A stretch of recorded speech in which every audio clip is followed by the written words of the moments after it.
pra levar a esperança do meu nome a colher. Quem se cansa no caminho, volte seu coração para o Senhor, faça silêncio interior, deixa a voz de Deus falar. Ele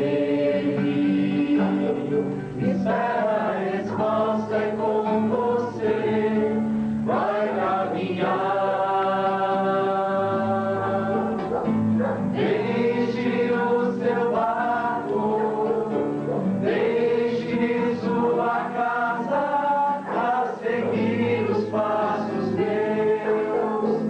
Em sinal de humildade, eu envio em meu nome pra levar a boa nova, a verdade proclamar e fazer.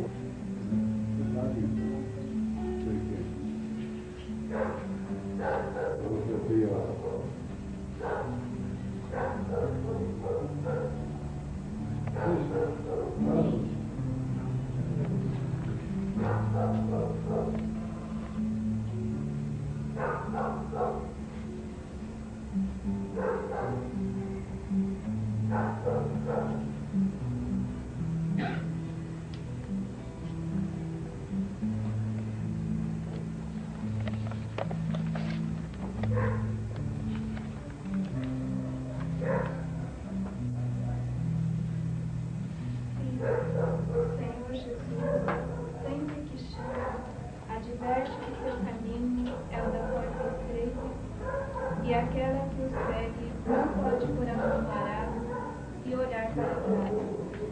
Assim sendo, após conhecer nosso Instituto, estar ciente da nossa espiritualidade, nosso carisma, vocês estão dispostas a viver desde já, dentro de sua opção, os mesmos valores do Cristo, obediente, pela graça de Deus, que tudo opera em todos, confio que serei fiel e observarei aquilo que for da vontade de Deus.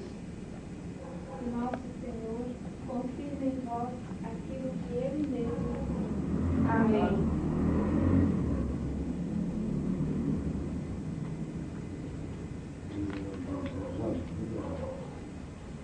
És a origem de toda a vocação. És tu que colocaste no coração de toda criatura a vontade de responder sim ao chamado de Jesus.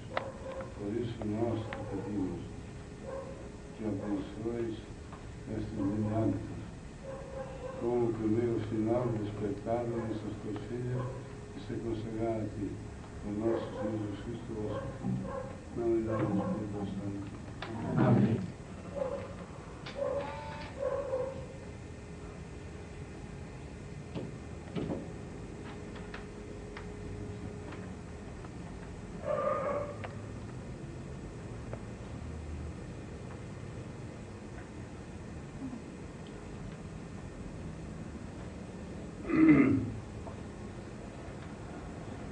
Senhor, de revista da nova criatura, para viver agora plenamente segundo a sua vontade e liberdade.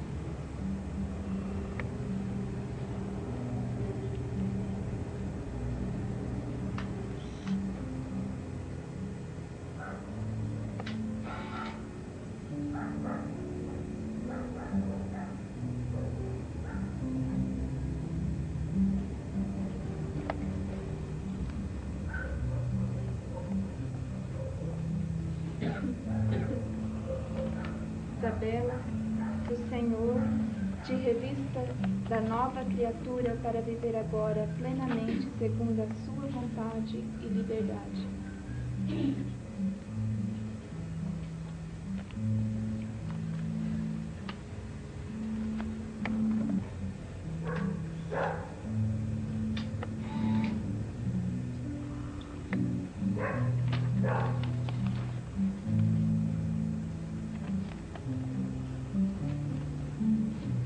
pedes que o Senhor te revista da nova criatura, para viver agora plenamente segundo a sua vontade.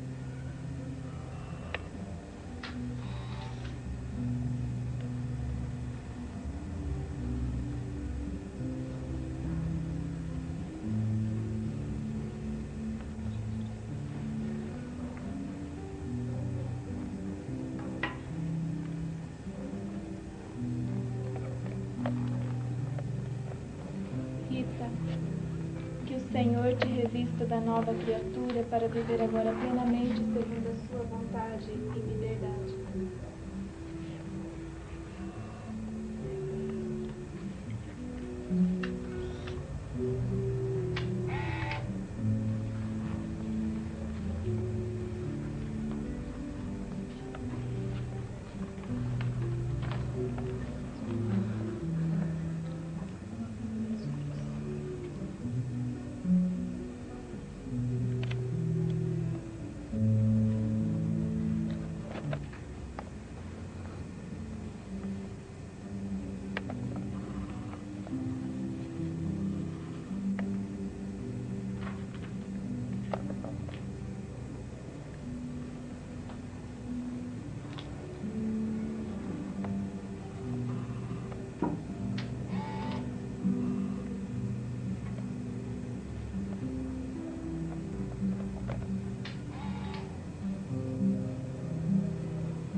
Clementíssimo Senhor, e Pai de todas as consolações, eis-nos prostrados diante de vosso altar, para vos tributar com toda a efusão dos nossos corações os nossos agradecimentos, por nos terdes conduzidas santas. Iluminai, ó Senhor, a nossa mente e dai-nos um coração dócil, a fim de praticarmos as lições de vida verdadeiramente cristã, que nos quereis ensinar por meio dos vossos ministros.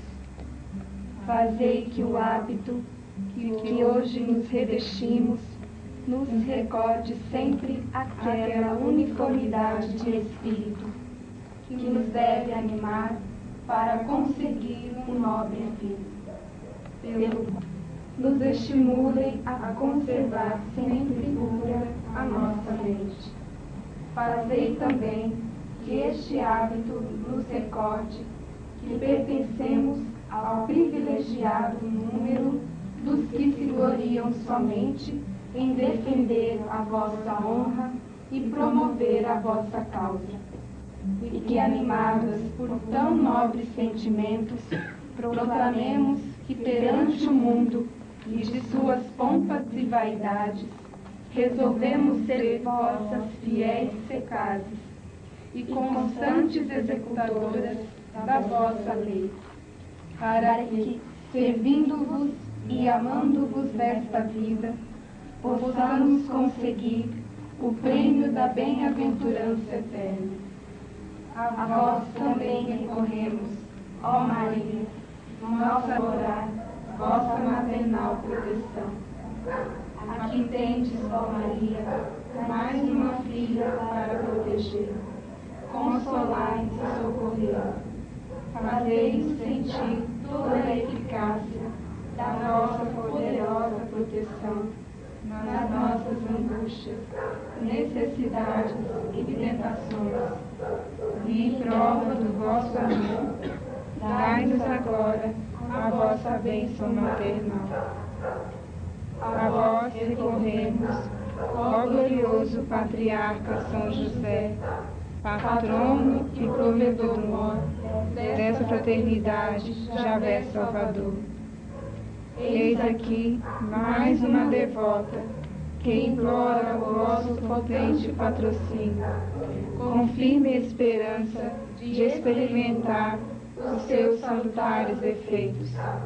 Recomendai-nos a Jesus, vosso Filho adotivo, e a Maria, vossa Esposa Imaculada, enquanto nós e toda a nossa família religiosa resolvemos dedicar-nos de modo especial ao vosso serviço e devoção.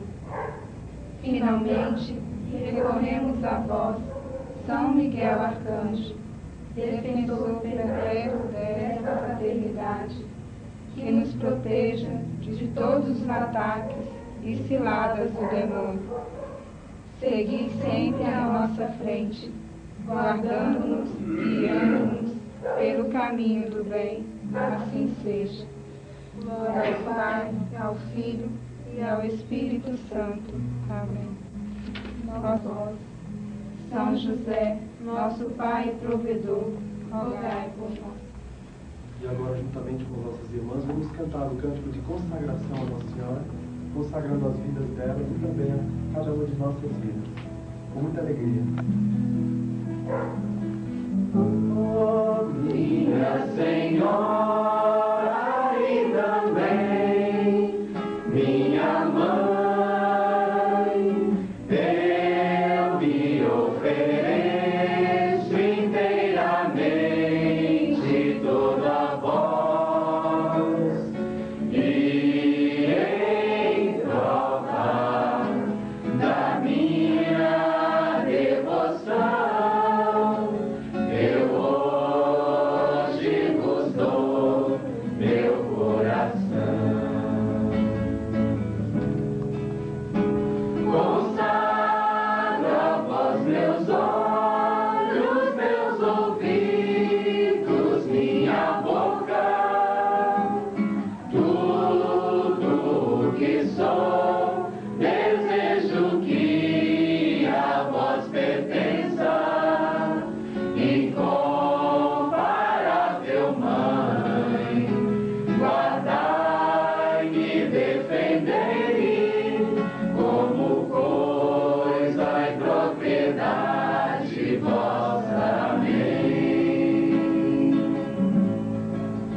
Como coisa e propriedade vossa. Amém. A missa de São José, né? Festa.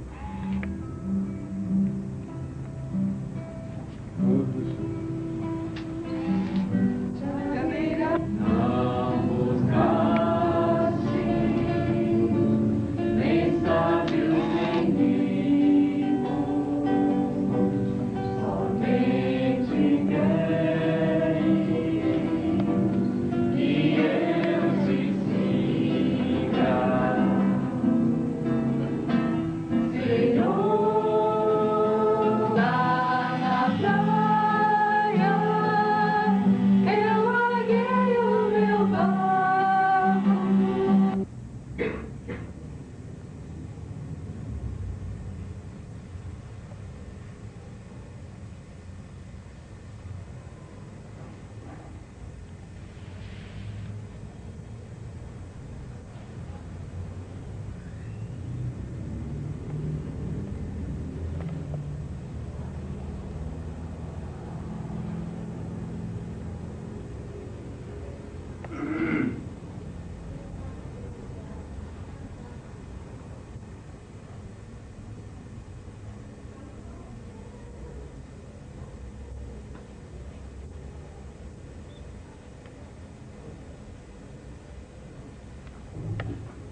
Chega, Pri.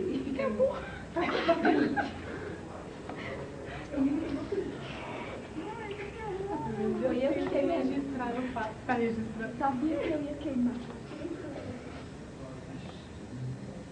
Eu tiro essa parte daqui e desenvolve essa daqui. Isso aqui nem os outros que é cabeça, né? Mas que é isso, ele Vocês já viram quando os outros resolviam, né? Faça a mínima ideia. Tinha que dar Dr. Cinema pra eles.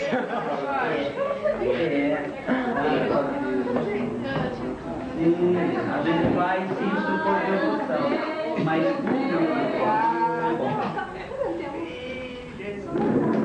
do Senhor na nossa vida, nos alimenta, nos fortalece, agonizar essa vida.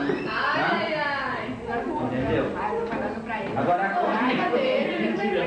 para o nosso bispo Fernando Antônio. Em liturgia, pelo nosso pelo Papa João Paulo. Quanto Jorge? Pelo bispo, pelo nosso bispo Fernando Antônio. Vamos ver, cachorro. Outros estão no refrigerante também. Cerveja? Ah, viu? Não sabia? Sorvete. Delícia, sorvete. Quem será que deu esse sorvete? Quem será, gente, que a gente está com vontade de tomar sorvete? Caiu no céu. Derrama, Senhor, derrama, Senhor, derrama sobre ela seu amor. Derrama, Senhor, derrama, Senhor, derrama sobre ela seu amor. Já foram. Nossa vida está para abençoar, porque o Senhor já derramou o seu amor. Nossa vida está para abençoar, porque o Senhor já derramou o seu amor. Obrigado, Senhor, obrigado, Senhor, obrigado pelo amor derramado. Obrigado, Senhor, obrigado, Senhor, obrigado pelo amor derramado. Imaginando, desce como raio, velho, sobe como raio.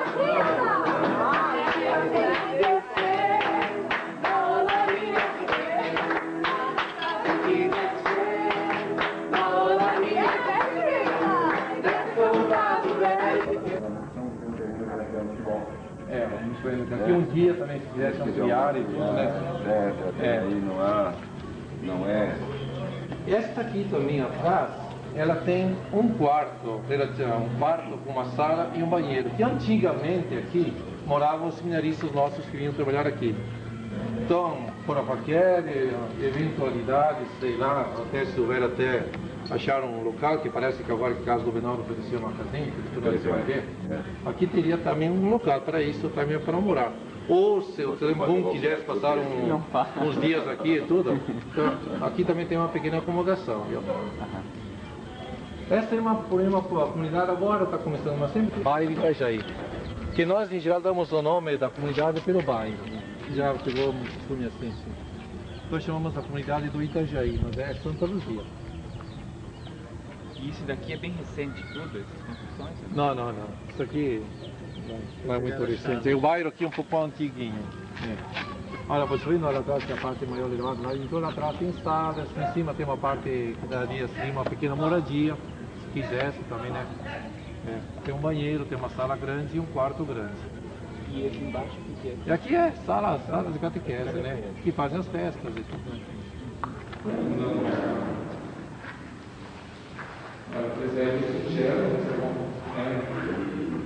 Santa Luzia, pode ver aqui. O centro comunitário, o pessoal que lá ele deu a vida, ele começou e é o santo padroeiro de la Vila. Ele nunca citou ser papa, nunca. Ele queria se dedicar realmente aqui outras salinhas, como tem outras duas de lá.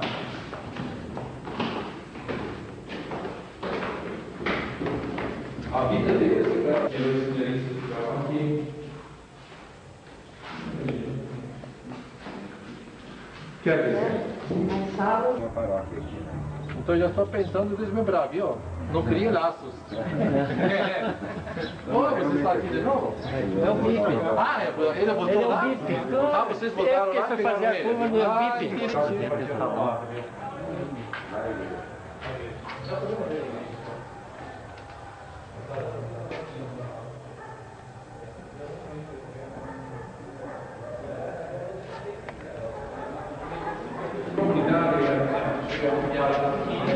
Assim mesmo, já está cheio, já enche.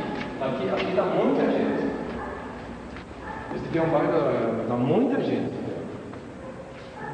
Precisou fazer isso? Deu, aqui só. Depois da criada da minha parte do altar, uma vez era pequenininho aqui.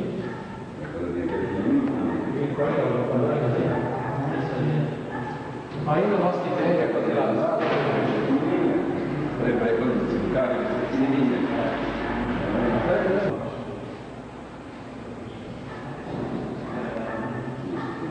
Mas devolvimos também. Feita posteriormente. Para que estão remodelando, que aqui estão mandando fazer uma limpeza total, senão não vai ser aprovado. Tem outro salão. Né? Aqui tem uma sala. Sala para catequese. Interessante, você tinha uma ideia tão isso aqui, tão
Tá ligado? Você depois eu vou fazer. Isso daqui seria a parte onde nós iríamos entrar.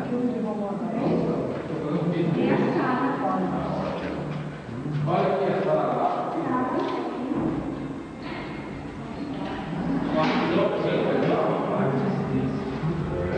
Tem 3 quartos, sala, cozinha, 2 banheiros. Tem 3 quartos? 3 quartos. Sala, cozinha, 2 banheiros. A cozinha tá.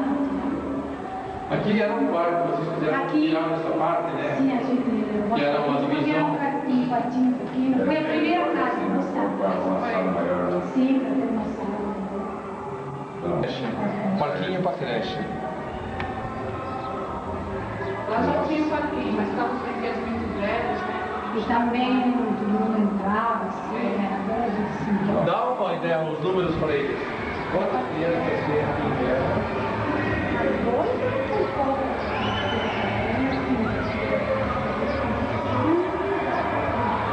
Os TJs? Os TJs são adolescentes? São 14. Na creche, 160. Quinzeiro, aniversário, quarteira, das 7 da manhã às 6 da tarde. Mas eles são magrinhos. São magros, não são.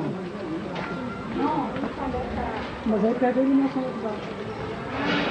ah, sim, é. Ah, eles me engordando. Opa!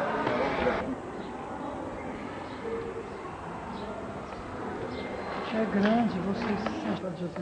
Hoje eles estão todos lá embaixo. Ah, só tem deixa aqui.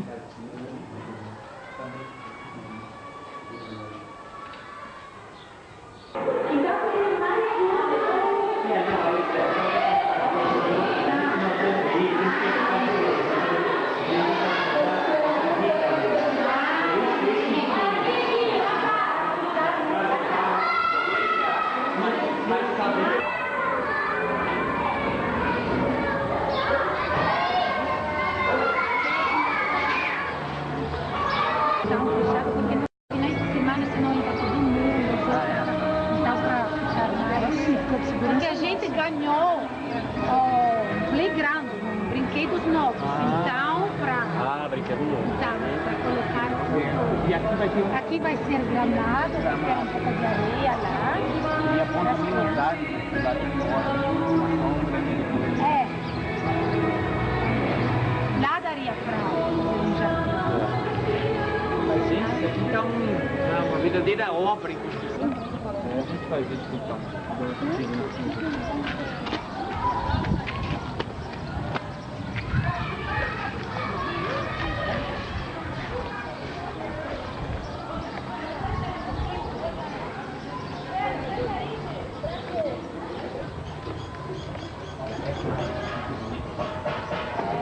Aqui é uma Itália. Agora, Jorge, mais. Pode entrar. Aqui seria o Não, os meninos têm, lugares para. A gente não. Antes tinha 10 meninos para cada casa. Mas a gente achou que eram 10. Então, não mais de 8 para cada. No caso, 4 meninos, 4 meninos. Mas aí Tem 4 separado. Separado. Não, são livres. Se a criança vai. As outras estão trocando os guarda-roupas. Todas têm Claudinha e Bochecha? E essas crianças aqui, elas são crianças tipo, que elas não têm família. Isso. Todos têm, mas está com problema. Está com prejuízo. Então, os 2 quartos, o quarto das meninas e o quarto dos meninos. Tá? Tem o quarto do casal, porque é casal, tá? E a sala.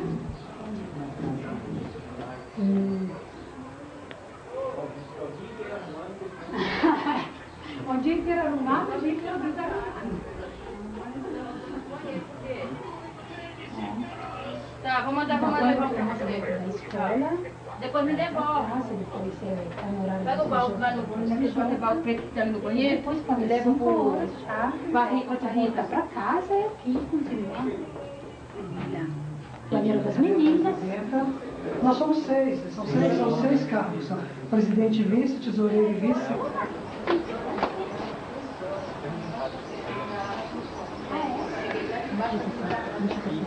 Vocês tinham marcenaria que eles tinham comprado armário de vocês. Nós mandamos fazer armário lá em Santa Catarina. Nossa Senhora de Santa Catarina. Não é possível. Aqui, ó. Aqui, ó. Estou até aqui. Só que quando ele precisava vernizar, passar o verniz, quando passa o verniz, não vai.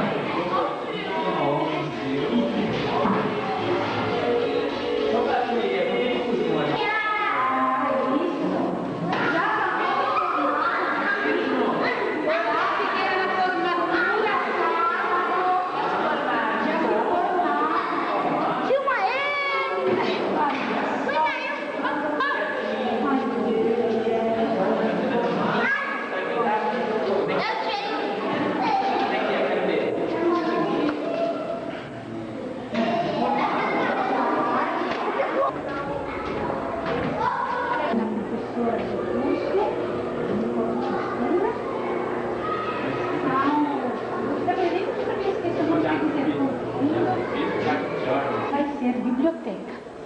A gente vai, no caso, agora está fazendo todo o cadastramento dos livros. A menina que trabalha aqui, então está tudo, tem que ser tudo arrumado, porque anteriormente a biblioteca estava lá na sala da administração, aquela sala lá de entrada, só que atrapalhava muito, porque não tinha como atender direitinho. Então a gente pensou,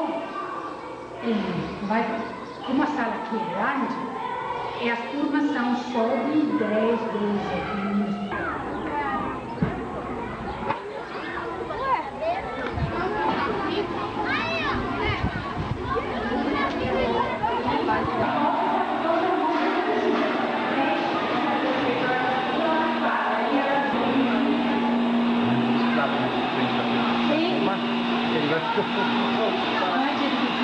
Pegar você da volta.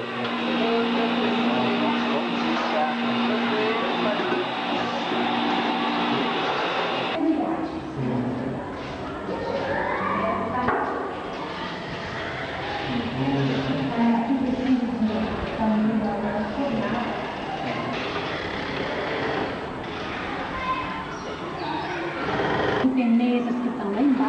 dele, tá?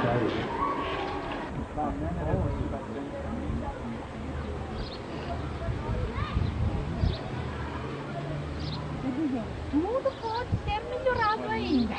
Tudo é. Um aqui e um aqui. Tá bom. Os banheiros ficam completos. Nós tivemos em 60 lá, que não muda chuveiros também, e a gente se adaptou a esse 20. Então, esse espaço aqui é... Depois, esse seria a cozinha. A cozinha já tem exatamente da pia, que é novo. E depois tem o tambor. Depois esse aqui a gente vai tirar, senão porque tem não tem portas, tá? Coisas que ficaram ainda da casa. Os vidros, claro, a gente vai deixar tudo o que é como se fala, da casa, assim mesmo, vai ficar tudo com as portas novas. Aqui sim, né? Aqui é dispensa. Isso. Aqui é dispensa. Aqui então seria 1, 2 e 3 quartos. Que não são iguais. Escuro, né? Já pega. Altas. 2. A gente coloca 4 beliches. 4 beliches. Não, peraí, 2 beliches. 2 até 3. Como aquelas camas, elas encaixam, Isso. são de ferro. A nossa agora é camadeira de ferro. E aí encaixa, aí faz você faz um canal, duas faz bem e uma área, né? Outra área é. Não, quanto a isso, tá? Uma pequena estudante. E aqui é uma sala. Aqui seria a sala. Que era assim, era um quartinho, esse aqui, e aqui era a sala, só que a pessoa era muito pequena, mesmo para as crianças, então nós derrubamos a parede e fizemos a sala maior. Mas aqui na sala também tem aquele sofá cama, no caso precisar. Então, aqui por causa da água, que bate água, estávamos tocando, fazendo assim. E água aqui? Como é que é a situação água para vocês? Tem. Olha, hoje, que mesmo porque acho que faz 2 dias que não tem água da rua, então também acabou a água das casas.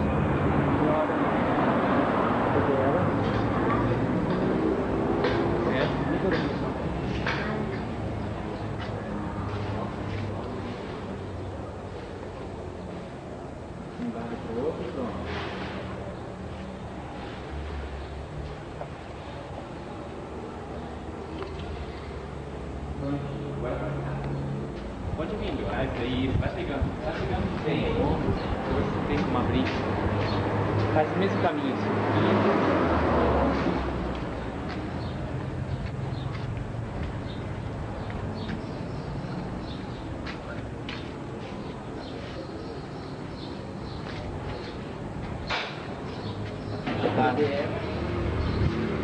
Pega ali primeiro.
Mais longe que tem.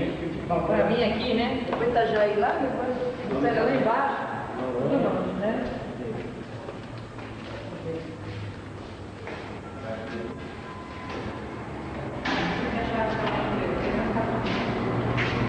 colônias importantes do Império Otomano, como a Grécia, a Sérvia, a Romênia, a Bulgária, reconquistam a independência e restabelecem a organização eclesial. O difícil confronto histórico com o Islã presenciou também momentos de encontro com a viagem de São Francisco ao Egito, mas a busca de um diálogo ainda está distante de resultados significativos.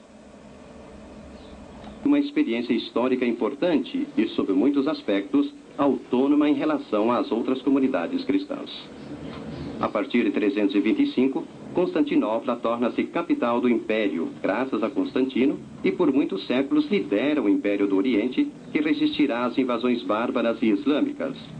A relação entre Igreja e Império caracteriza, desde o início, o cristianismo oriental. O Concílio de Calcedônia, de 451, estabelece os grandes patriarcados. O romano abarca o Mediterrâneo Ocidental e chega até Creta. O de Constantinopla ocupa a Ásia Menor e parte da Grécia. O de Antioquia, a região síria do interior e do litoral. A Palestina está ligada ao Patriarcado de Jerusalém, o Egito ao de Alexandria. A Igreja Bizantina alcança sua expansão máxima por volta de 1025, abrangendo toda a Turquia, a Grécia, a Bulgária e a Dalmácia, até o sul da Itália.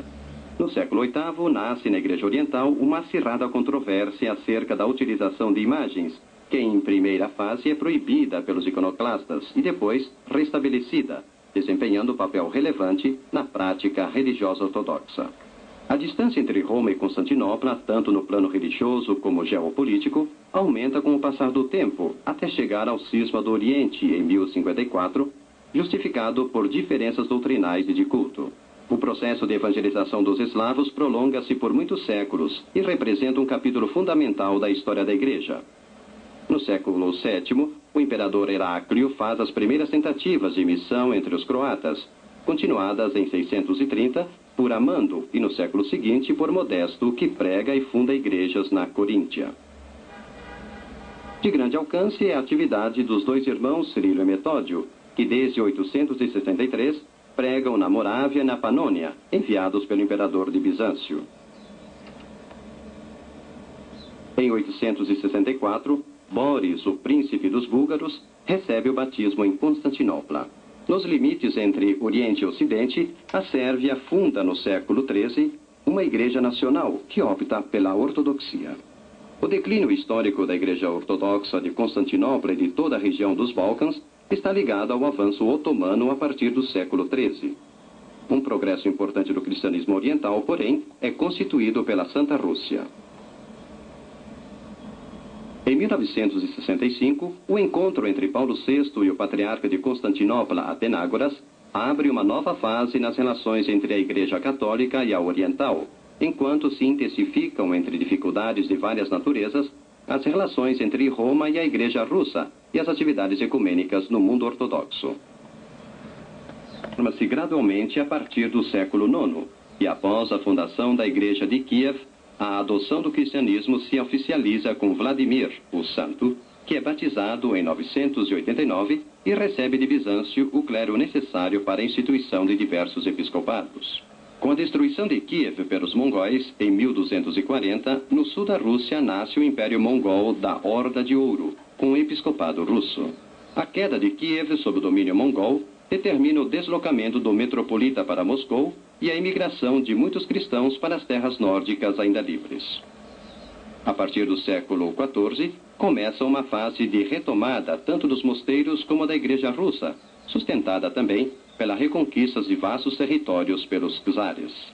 A Igreja Russa separa-se da Igreja de Constantinopla e, em 1589, é erigido o Patriarcado de Moscou, que logo se autodefinirá como a Terceira Roma. O forte vínculo da Igreja com o Estado czarista origina alguns movimentos de protesto, e a reforma do Patriarca Nico, no século XVII, leva à separação dos antigos crentes. Com a União de Brest, de 1596, a maior parte da população ucraniana torna-se greco-católica. Contudo, a evolução histórica assiste à coexistência na Europa Oriental de ortodoxos, uniatas e católicos, às vezes com as 3 hierarquias em uma só cidade. A Revolução Russa de 1917 separa o Estado da Igreja, que é reprimida primeiramente na União Soviética e depois nos outros regimes comunistas e em toda a Europa Oriental.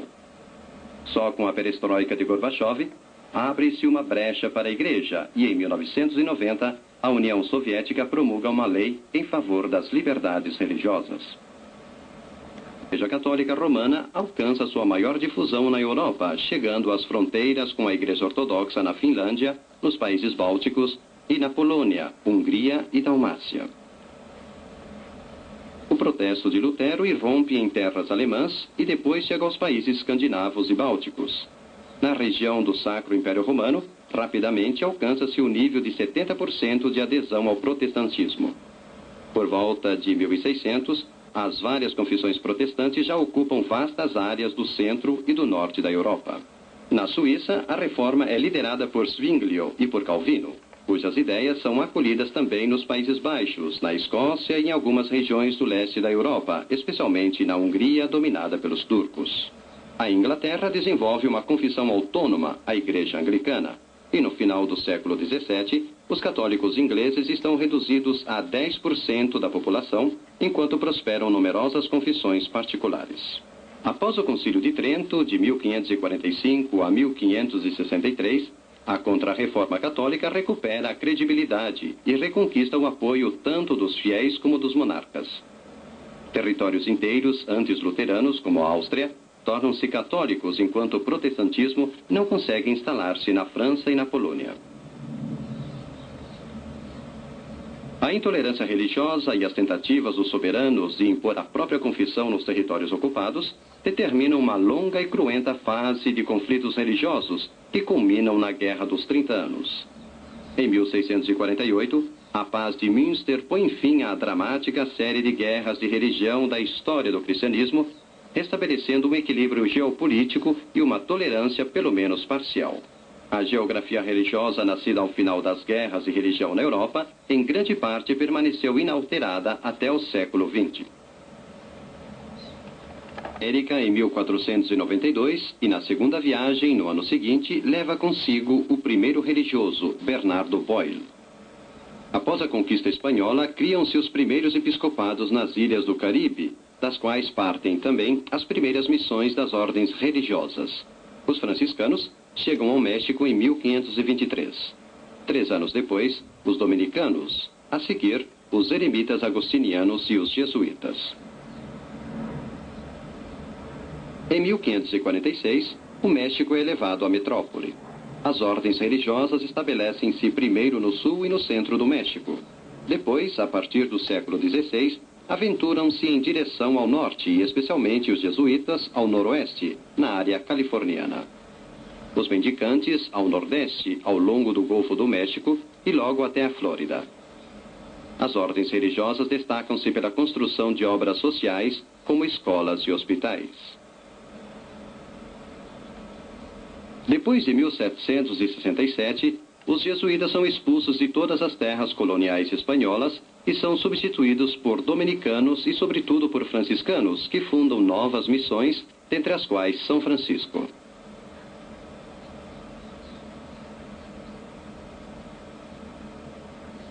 O domínio colonial instaura um grave clima de violência e opressão em relação aos índios, para o qual os homens da igreja nem sempre deixaram de contribuir. Em muitos casos, porém, eles saem em defesa dos nativos, como no caso do bispo Bartolomeu de las Casas. No território dos Estados Unidos, o movimento missionário segue substancialmente o dos colonos e, portanto, também a sua confissão religiosa. Os primeiros protestantes a colonizar os Estados Unidos são os padres peregrinos congregacionistas, que em 1620 se estabelecem em Massachusetts e em Connecticut. Os holandeses reformados chegam a New Amsterdam, a futura Nova York. O protestantismo inglês acompanha a colonização britânica. Os anglicanos estabelecem-se sobretudo nos estados do sul. Os metodistas destacam-se também no Canadá. Os batistas dirigem-se especialmente para o nordeste.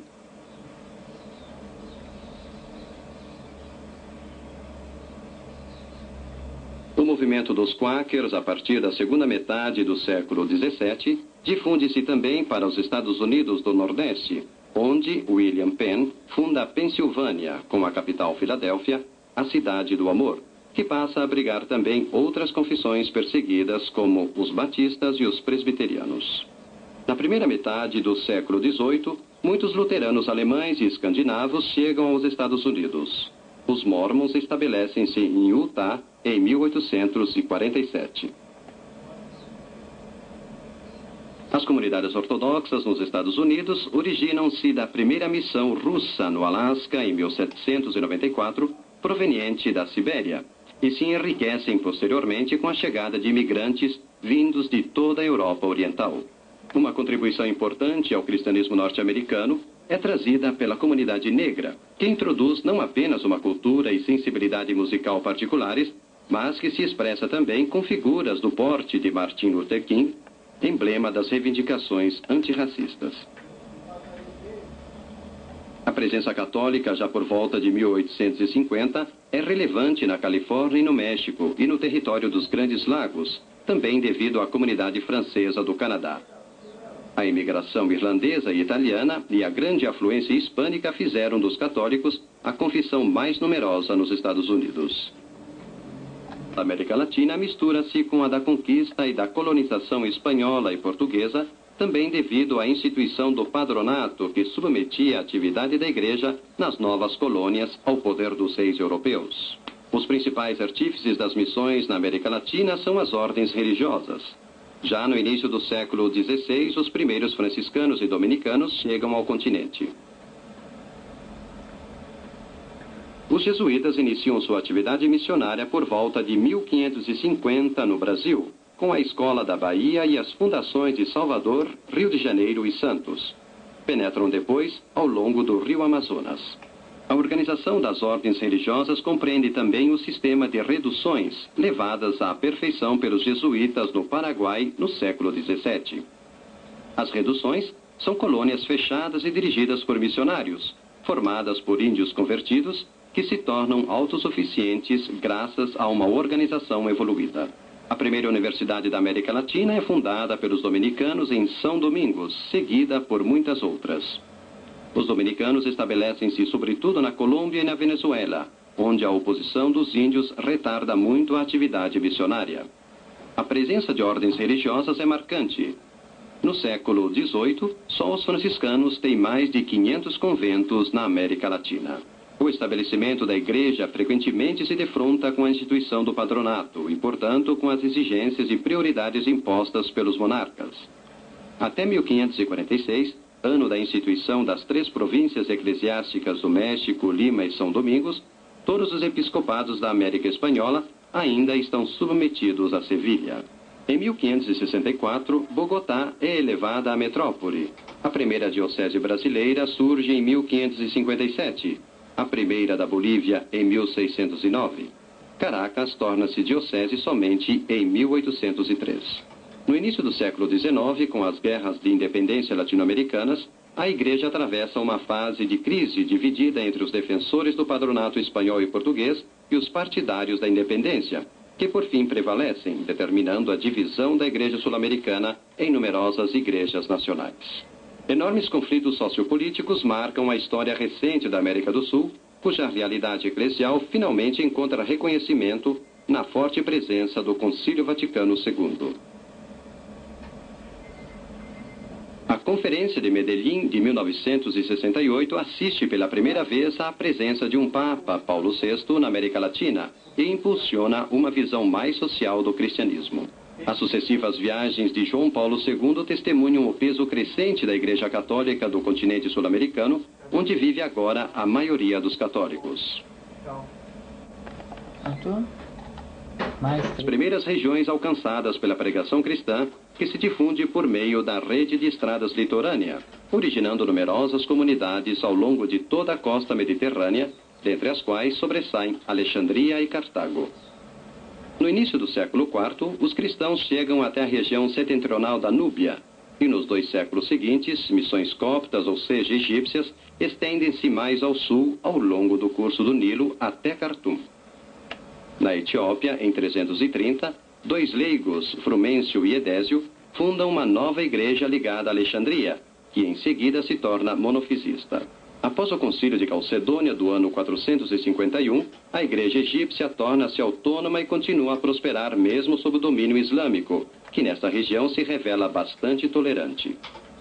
Os cristãos da Etiópia sofrem ameaças por parte dos muçulmanos e mais tarde entram em conflito com os católicos portugueses e italianos. Por fim, declaram-se independentes com Sé em Addis Abeba. Nas outras regiões do norte da África, ao contrário, a igreja é arrasada pela investida islâmica, que no século VII destrói centenas de episcopados. As primeiras explorações e colônias europeias da África sul-saariana, no século XVI, não produzem ações missionárias significativas, que só se desenvolverão no século XIX, juntamente com as explorações e a penetração colonial. Com as missões chegam também os primeiros mártires. Entre 1885 e 1887, uma centena de cristãos são massacrados em Uganda. No âmbito católico, nascem institutos destinados a missões na África, como a Sociedade do Espírito Santo, os Padres Brancos, as Missões da Consolata, e se distinguem grandes figuras de missionários, como o de Jacobs e Massaia, Comboni e o Prêmio Nobel Schweitzer. Atualmente existem no continente africano importantes comunidades católicas. Cerca de 14 milhões no Congo, além de 6 na Nigéria e Uganda, 4 milhões em Angola, Tanzânia e Quênia. Para a Igreja Protestante, o século XIX é o século das missões. Tanto no campo luterano como no anglicano, surgem-se várias sociedades missionárias voltadas sobretudo para a África. Entre as figuras de destaque, deve-se citar o missionário explorador David Livingstone. Atualmente, a presença anglicana na África do Sul é marcante. Terminada a Primeira Guerra Mundial, começam a desmoronar os impérios coloniais e, em muitos países, assiste-se ao avanço dos regimes comunistas, que submetem à dura prova o movimento missionário, ameaçado também, em certas regiões, pela pressão islâmica e por graves conflitos tribais. No século XX, a Igreja Católica promove o clero nativo, e em 1960, João XXIII nomeia o primeiro cardeal africano, Laurent Rugambwa. Da fase de missões externas passa-se à fase da Igreja Africana, que requer um amplo diálogo e a capacidade de encarnar o cristianismo na cultura da África. No Oriente Próximo Asiático, mas no decorrer do século se confronta com regimes políticos e religiosos hostis, como o Islã, o Império Mongol e o Otomano. Apesar dos 2000 anos de conflitos e dificuldades, na Ásia sobreviveram numerosas comunidades cristãs, muitas vezes derivadas diretamente dos antigos núcleos originários. Na Armênia, o cristianismo se faz presente desde o século II, levado pelos soldados romanos, e a conversão oficial do reino armênio acontece no início do século IV. Os cristãos armênios serão perseguidos durante séculos. Segundo Eusébio, por volta do ano 240, a Arábia conta com uma organização eclesiástica completa que desaparecerá com o advento do Islã. Na Índia, onde, de acordo com uma antiga tradição, teria pregado o apóstolo Tomé, existe uma igreja desde o século IV, levada por sírios, mas enraizada na população local. Os cristãos nestorianos protagonizam uma fase de expansão desde o século VII ao XI, que tem como centro a capital persa Ctesifonte, chegando até a China. Por volta do ano 1000, provavelmente havia milhões de cristãos na Ásia, distribuídos por 25 províncias metropolitanas, com mais de 200 dioceses. Na Ásia Central e Oriental, o cristianismo se difunde muito depressa, seguindo as rotas comerciais, e alcança sua maior expansão do século XII ao XIV. A partir do século XIII, também os franciscanos e os dominicanos obtêm êxitos missionários entre os turco-tártaros, alcançando a China e a Índia. A oposição da dinastia chinesa Ming, a conversão dos mongóis ao Islã e as guerras do Tamerlão reprimem as igrejas em quase toda a Ásia, e as próprias cruzadas alimentam uma política anticristã entre os muçulmanos. No século XV, o cristianismo está quase extinto na Ásia, com exceção de alguns núcleos armênios monofisistas e dos nestorianos da Índia, que com a chegada dos portugueses se unem a Roma em 1599. Os portugueses fundam missões ao longo da costa indiana no decorrer do século XVI, mas são sucessivamente hostilizados pelos holandeses. Atualmente, há cerca de 12 milhões de católicos indianos. O novo método missionário dos jesuítas, baseado na adaptação aos costumes locais, permite uma trabalhosa, mas importante penetração na China. Com a chegada de outras ordens religiosas, assiste-se à fundação de numerosas missões na China no século XVII. Em 1659, Roma nomeia um vigário apostólico para Tonkin, Cochinchina e Nanquim. Do século XVII em diante, desenvolve-se a importante ação dos missionários russos na Sibéria. A colonização e evangelização das Filipinas pelos espanhóis se inicia por volta do final do século XVI e revela-se muito difícil devido à grande distância e à hostilidade dos nativos do arquipélago. Apesar disso, já em 1595, Manila torna-se metrópole e em outros centros criam-se episcopados. Em 1609, podem-se contar inúmeros estabelecimentos missionários que pouco a pouco se consolidam. Atualmente, há nas Filipinas cerca de 45 milhões de católicos. O cristianismo é levado ao Japão em 1549 por Francisco Xavier e em poucas décadas desenvolve-se notavelmente graças à atividade de ordens religiosas, chegando a superar os 500 mil fiéis.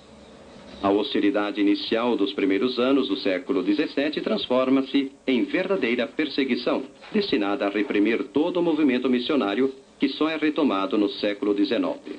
Na China, a persistente xenofobia leva no início do século XX à revolta dos Boxers, que massacram os cristãos.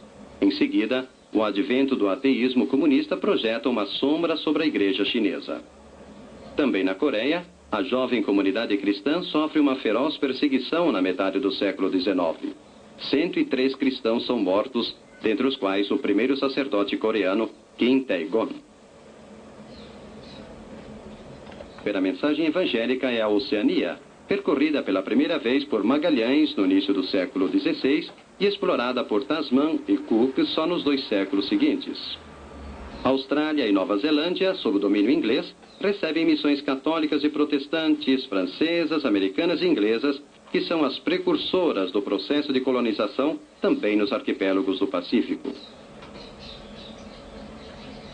Em 1841, o missionário católico Pierre Chanel sofre o martírio na Melanésia. A Oceania é habitada por pouco mais de 30 milhões de pessoas, em grande parte descendentes dos colonizadores brancos, que introduziram a sua fé religiosa nos novos territórios. A maioria é protestante. O cristianismo tornou-se a principal religião do mundo. Contudo, a difusão dos cristãos revela também a sua divisão. Da igreja primitiva separaram-se já por volta do século V os coptas, os nestorianos, os armênios. O cisma do Oriente, de 1054, dividiu os ortodoxos dos católicos. Com a reforma do século XVI, separaram-se da Igreja Católica os luteranos, os anglicanos e outras igrejas protestantes. Atualmente, há mais de 450 milhões de católicos, principalmente na Europa Ocidental e na América Latina. Importantes comunidades católicas estão presentes nas Filipinas e em várias nações africanas. Somam-se a eles 10 milhões de católicos do rito oriental. Na Igreja Católica, o peso da Europa diminuiu progressivamente, tanto entre os fiéis como na hierarquia, em favor dos outros continentes. No total, os protestantes somam mais de 200 milhões e representam a maioria da população na Alemanha, Holanda, Reino Unido, Escandinávia, Estados Unidos, Austrália e África do Sul.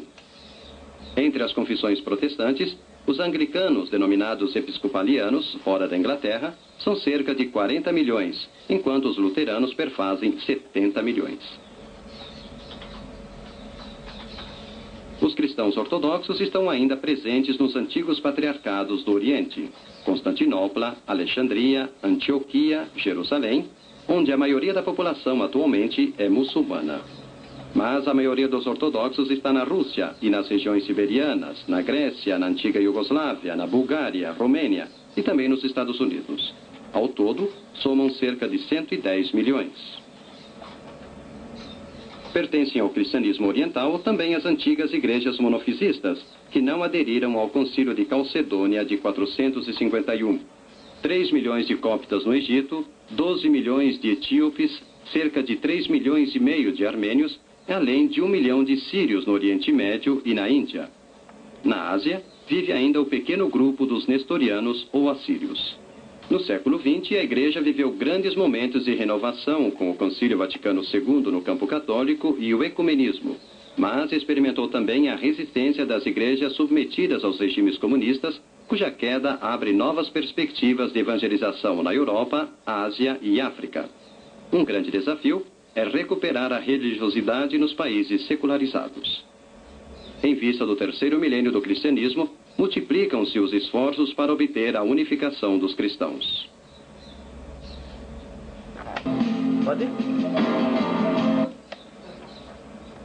Onde, desde a época constantiniana, surgem importantes lugares de culto. Os peregrinos visitam os lugares onde Jesus desenvolveu a sua obra redentora: Belém, Nazaré, Jerusalém, o cenáculo, o Getsemane, o Calvário. A longa viagem comporta muitos riscos e frequentemente é feita em grupo e com uma escolta armada. Em 1065, o bispo de Bamberg conduz 12.000 peregrinos à Palestina. Na Idade Média, em alguns casos, a peregrinação era imposta como penitência por graves pecados cometidos. Também a veneração de relíquias, tanto dos mártires como as oriundas da Terra Santa, faz surgir novos centros de peregrinação. Roma, lugar do martírio de Pedro e Paulo, logo equipara-se a Jerusalém como meta das peregrinações. Por ocasião dos jubileus, a partir de 1300, o papado promove comitês para organizar e facilitar a afluência de peregrinos. Ao túmulo de São Tiago liga-se o Santuário de Santiago de Compostela, na Espanha, importantíssima meta medieval. O Santo Sudário é venerado em Turim, São Marcos, em Veneza, São Patrício, na Irlanda. Mais recentemente, tornaram-se célebres as peregrinações à Santa Casa de Loreto e às localidades franciscanas.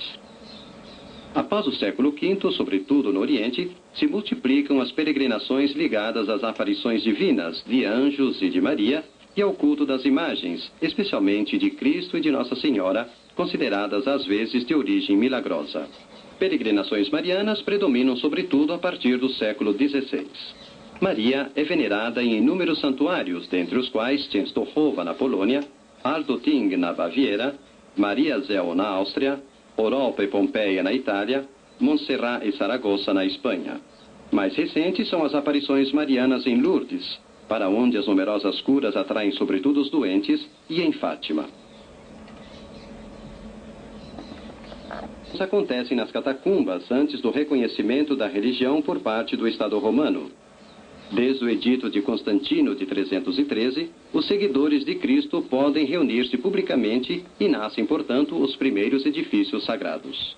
Os templos cristãos extraem a sua forma originária primeiramente das basílicas romanas. A basílica era para os romanos um edifício laico, destinado a funções comerciais e judiciárias. A ausência de vínculos com os ritos pagãos e as grandes dimensões tornam as basílicas próprias para acolher a comunidade cristã, que, ao contrário da pagã, se reúne coletivamente no templo para celebrar o rito sagrado. A planta longitudinal caracteriza os principais templos paleocristãos no Ocidente, ao passo que no Oriente predomina a planta central recoberta por uma grande cúpula, como Santa Sofia, em Istambul. A estrutura basilical evoluirá depois para a planta em cruz latina, com o transepto entre a nave e o altar, enquanto a planta central se desenvolverá na planta em cruz grega. A basílica paleocristã é frequentemente precedida por um quadripórtico para os novos adeptos, os catecúmenos, e é dominada pela nave central, voltada para o altar e para a ábside, normalmente ladeada por duas naves laterais. O exterior das antigas basílicas mostra-se despojado, sem ornamentos, caracterizado por tijolos à vista, enquanto os interiores são decorados por esplêndidos mosaicos, linguagem figurativa privilegiada pela arte bizantina, que se difundirá por toda a Europa. No leste europeu, a influência bizantina, que se manifesta em toda a sua força expressiva nos ícones e nos mosaicos, funde-se com a islâmica, evidente nas características cúpulas. As invasões bárbaras, com seu impacto devastador no Império do Ocidente, produzem uma profunda crise em todas as expressões da civilização antiga, inclusive nas técnicas de construção. Os templos da Alta Idade Média ressentem-se da perda dos conhecimentos da antiga arte de edificação, tornam-se compactos e têm os espaços internos reduzidos.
retomada depois do ano 1000 leva a uma nova atividade arquitetônica que levará à definição de um novo estilo, o românico, cujos primeiros exemplos encontram-se na abadia de Cluny, nos templos normandos, e em Santo Ambrósio, em Milão. No período românico, o templo assume um destaque arquitetônico cada vez maior, dominando os centros urbanos que fazem dele o símbolo urbanístico predominante. A retomada de soluções arquitetônicas romanas, como o arco semicircular, a coluna, os pilares e, sobretudo, a abóbada, dão aos templos românicos uma nova imponência. As grandes fachadas em arcabanadas, as torres laterais, os arquetes suspensos e as grandes rosáceas caracterizam os exteriores românicos. No norte da Europa, a progressiva elevação dos edifícios correspondente à adoção do arco ogival indica a afirmação de um novo estilo, o gótico. As grandes catedrais góticas assumem um revolucionário destaque urbanístico e, com seus perfis pontiagudos, marcam ao longe a imagem das cidades. A predominância de elementos verticais e lineares, as agulhas, os pináculos, as nervuras, a proliferação de esculturas, os poderosos contrafortes, os interiores altíssimos com grandes vitrais, são os elementos de um estilo absolutamente original. Redescoberta da arquitetura romana. O templo cristão funde-se com o greco-romano, do qual toma as colunas, o tímpano, as formas geométricas e as proporções.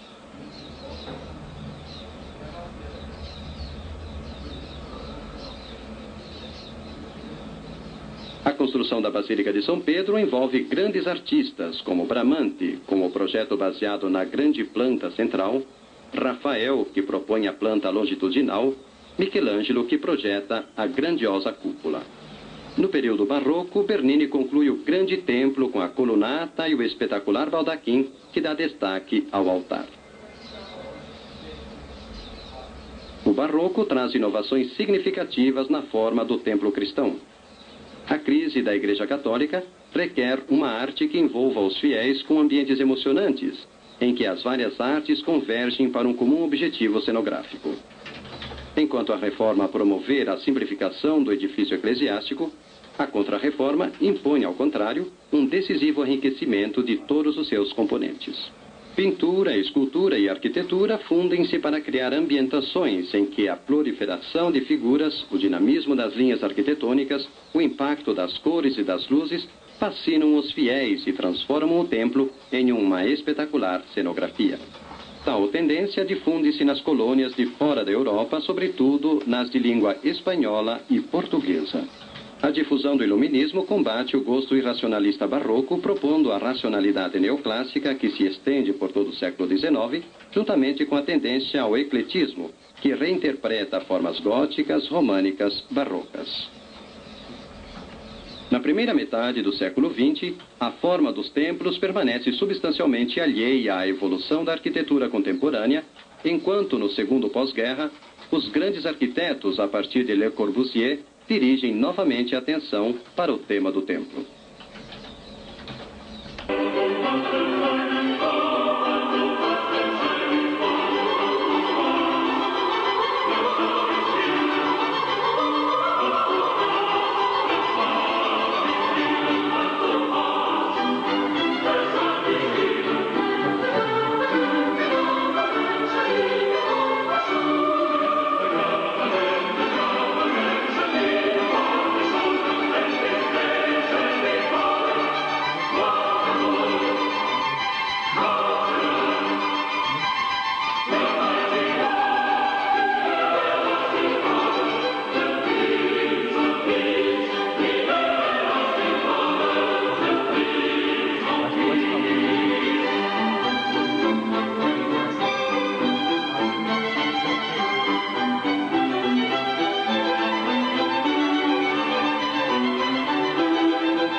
Pedir para ele copiar e depois tem que falar com o Chá.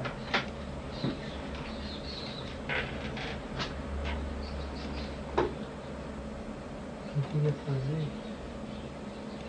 montagem para isso quando chegar no número de cores.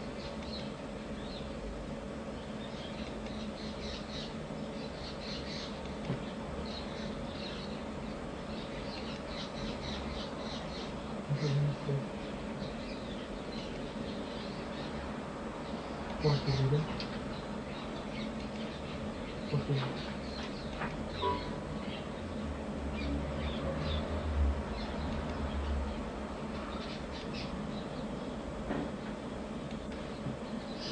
Onde está? Sai aqui.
Deixa eu terminar.